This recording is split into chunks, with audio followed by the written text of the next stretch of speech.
Hello anime fans, this is your friend Naruto Lore Vault. And we are back with a new fanfic. Today's fanfic is super exciting. Which is, what if Naruto was a very dangerous demon? Part 1. Before I start, please do support for more amazing content and comments for next part, and if you enjoy this fanfic then, don't forget to hit that like button and subscribe to the channel for more awesome stories like this. So without wasting any more time, let's jump straight into the fanfic.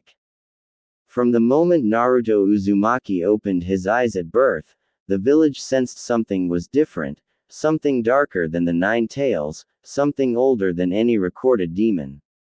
The chakra flaring from the infant was not wild like Kurama's, it was cold, precise, and suffocating.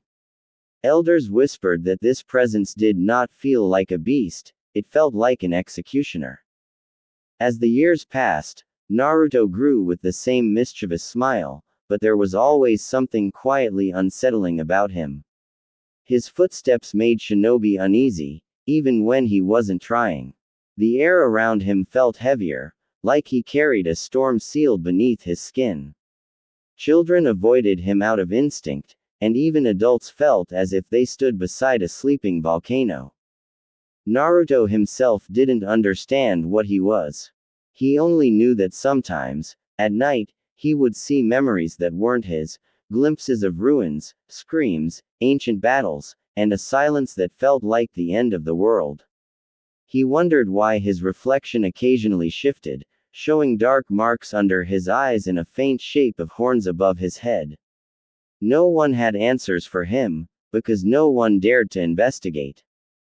Hiruzen Sarutobi, the third Hokage, watched Naruto carefully. The Nine Tails was already sealed, but the boy held another force, one that no sealing records explained. Hiruzen noticed that when Naruto became angry, shadows bent toward him like living creatures seeking a master.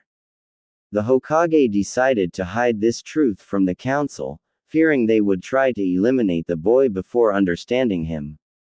At the academy, Naruto was a troublemaker as always, but his pranks had a strange pattern. He never targeted the weak.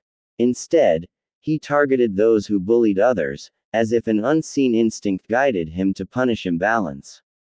Some teachers found this disturbing, it felt less like mischief and more like judgment.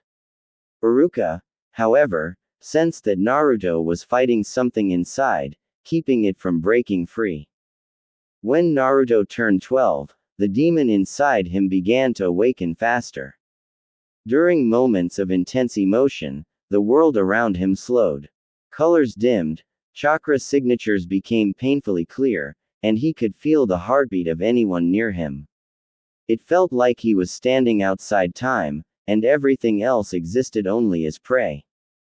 But Naruto refused to let that feeling control him. He trained alone, far from the village, focusing on breathing and grounding techniques. He did not know the name of the demon within him, but he knew one thing: it wanted destruction, and he would not allow it.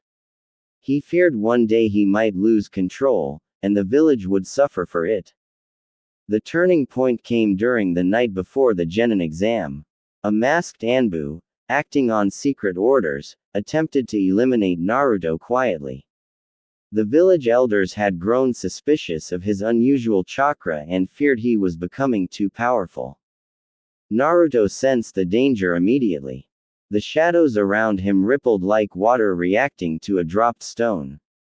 Before he could think, something ancient stirred inside him. The world turned silent. The Anbu froze mid-movement, his body locked by a force he didn't understand. Naruto's eyes burned with a crimson glow, not the fox's orange, but a deeper, older red that seemed to pull in the surrounding light. Naruto didn't attack. Instead, he spoke with a calmness that was not his own. The words came from a place within him that felt colder than winter. You should run. The Anbu fled, shaken to his core, leaving his mission abandoned. He would later swear that standing in front of Naruto felt like standing before death itself, an entity that allowed him to escape only out of boredom. Naruto sat alone afterward, trembling. He had not moved a muscle, yet the demon inside had taken over for a moment. He realized then that he was no ordinary Jinchuriki, he was something far more dangerous. If he continued like this, he might become a threat even S-rank shinobi could not stop. The next morning, Naruto appeared at the academy with his usual grin, but his eyes were shadowed by fear. He passed the exam, just barely, but deep inside he knew he was racing against time. The demon was awakening rapidly, and soon he would have to uncover what he truly was, before it took full control. And somewhere far away, beyond nations, beyond human reach, an ancient seal cracked faintly, as if responding to Naruto's awakening. Forces older than the shinobi world began to stir, sensing the return of the demon of judgment, long believed to be destroyed. But the demon wasn't gone. It was inside a boy who desperately wanted to be human.